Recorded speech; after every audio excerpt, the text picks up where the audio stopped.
Cette capsule vous est présentée par la boutique Maixu pour vos peluches et articles décoratifs geeks.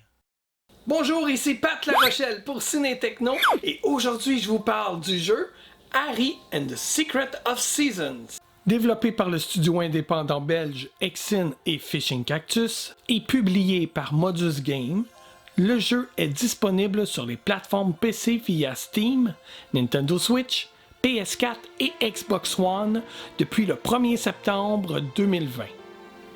C'est un jeu d'aventure sur plateforme 3D un peu à la Zelda, avec une quête principale et quelques quêtes secondaires avec des petits puzzles. On peut y jouer dans plusieurs langues. Ici, moi, j'ai choisi le français. Donc, l'audio sera anglais avec sous-titres français.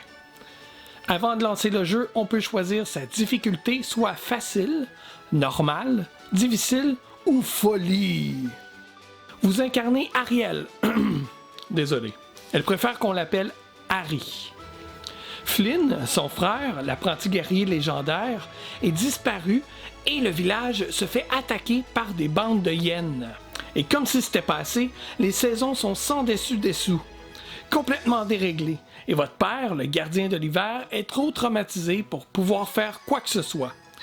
Alors Harry prend la décision de faire quelque chose pour trouver son frère et sauver le monde de Valdi, du méchant mage maléfique qui a pris le contrôle des saisons. Comme sa mère n'est pas d'accord, elle se coupe les cheveux, emprunte les habits de son frère et son épée et fait le mur pour partir à l'aventure. Les cinématiques sont jolies, il y a une belle touche d'humour, l'histoire est intéressante, les personnages sont sympathiques et musicalement, l'ambiance est calme et apaisante.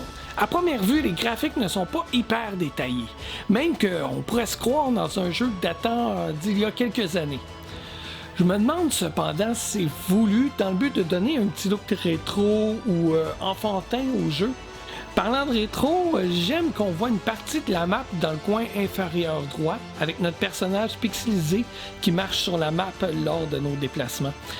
Par contre, j'aurais aimé que la map soit plus accessible. On est obligé d'ouvrir le répertoire, se rendre en utilisant les tabs en haut. C'est pas trop pratique quand on veut la consulter souvent. Le répertoire des accessoires et des options est assez complet et détaillé, par exemple. Ça, c'est vraiment cool. Bon, maintenant, quels sont les objectifs du jeu? Bien sûr, vous avez votre quête principale qui est d'arrêter le mage maléfique afin de rétablir les saisons et de retrouver votre frère Flynn, mais vous avez aussi des quêtes secondaires qui vous apportent des récompenses. Par contre, vous pouvez tomber sur des quêtes frustrantes servant absolument à rien, sauf que de donner l'impression d'avoir perdu son temps. Comme par exemple, et là attention, début de spoilers, un garde-mouton va vous demander de trouver son collègue disparu. Vous allez chercher des indices, un personnage vous envoie un autre personnage, un peu comme un jeu de ping-pong, pour tomber sur une personne qui finalement vous dira qu'il n'y a pas de mouton dans le village. Vous savez très bien qu'il y en a des moutons dans le village, pour qui il nous prend. Fait que vous retournez alors voir le garde qui vous lance qu'il est désolé car son collègue était derrière lui depuis tout ce temps. Quoi? Sérieux?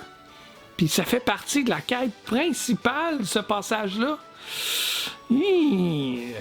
Bon, fin du spoilers. Les quêtes, par exemple, sont clairement bien énumérées sur le côté gauche de l'écran, c'est super détaillé au fur et à mesure que vous succédez à travers les étapes, et ça c'est très bienvenu, surtout si c'est des enfants qui jouent ou des personnes qui sont peu familiers avec ce type de jeu-là. La particularité du jeu, c'est vraiment le pouvoir des saisons. Vous créez un dôme de la saison souhaitée autour de vous, et votre dôme peut être étendu lorsque vous le faites près de orbes spéciaux. Personnellement, j'adore l'idée qu'on doive exercer le pouvoir des saisons pour créer des changements au paysage et ainsi donner certains accès, comme par exemple faire apparaître certaines plateformes que nous n'avions pas dans la présente saison. Et ça s'arrête pas là. Certains éléments peuvent même se transformer en ennemis. Même les dialogues des personnages changent à l'occasion selon la saison. Faisons une parenthèse sur les dialogues. On ne peut malheureusement pas quitter lorsque le dialogue est engagé. Si on appuie sur le bouton par erreur, Même si on a déjà parlé au personnage, on ne peut pas quitter. Faut relire toute la conversation. C'est assez frustrant quand ça arrive avec un personnage qui a beaucoup de jasette. En plus des quêtes, vous avez des tablettes de monuments historiques à lire qui vous renseignent sur les monuments du monde de Valdi. Vous avez plusieurs coffres aussi à trouver qui vous donnent soit des pièces ou des objets. Certains coffres sont déjà écrits sur la map, mais d'autres sont cachés. Vous devez les trouver en explorant la région. Vous pouvez rencontrer des vendeurs aussi qui vont vous vendre des vêtements ou des objets. Par contre, la plupart des objets apportent qu'un décor simplement esthétique. C'est rare qu'un objet va vous donner quelque chose de plus, soit en combat ou peu importe. De plus, certains objets, vous les aurez gratuitement plus tard au cours de votre quête, alors inutile de tout acheter. Comme tout jeu d'aventure, vous devrez faire face à des ennemis. Mais la place est tellement vaste que vous pouvez facilement les éviter.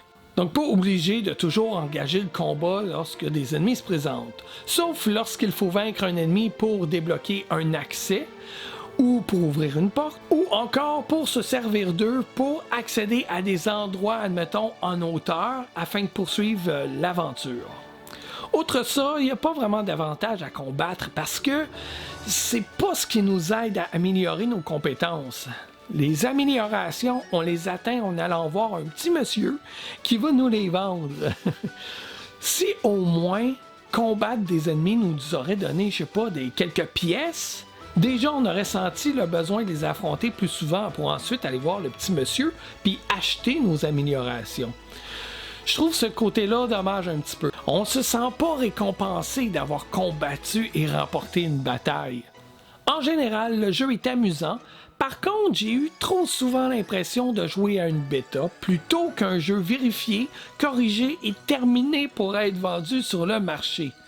Beaucoup de bugs, de glitches, appelez ça comme vous voulez, mais voici ici quelques exemples. Puis là, je dis quelques, mais je pense que le bon mot devrait être trop. Ici, on est l'hiver, mais c'est quoi ces petits points-là qui flottent? Ah, on dirait aussi qu'on peut se tenir debout sur la tête des personnages. Ça, on y reviendra plus tard. Maintenant que nous sommes une autre saison, voilà ce que c'était, des herbes hautes. Est-ce qu'on peut se tenir aussi sur la tête des personnages assis? Ben oui, mais on flotte au-dessus comme s'ils étaient debout. Eh ben. Oh, suis-je un fantôme? Je peux carrément passer à travers les murs des maisons et flotter à l'intérieur d'elles. C'est juste plate qu'il n'y ait pas d'habitants à l'intérieur pour que je puisse les hanter. Oh, ils sont en train de creuser un futur étang. J'ai le goût de sauter dedans. Hein? Je peux déjà nager même si l'eau n'a pas encore été livrée. Eh oui, on voit pas l'eau. C'est quoi ça? Ici, j'ai déjà ramassé l'item et pourtant, on me montre encore la commande ramasser.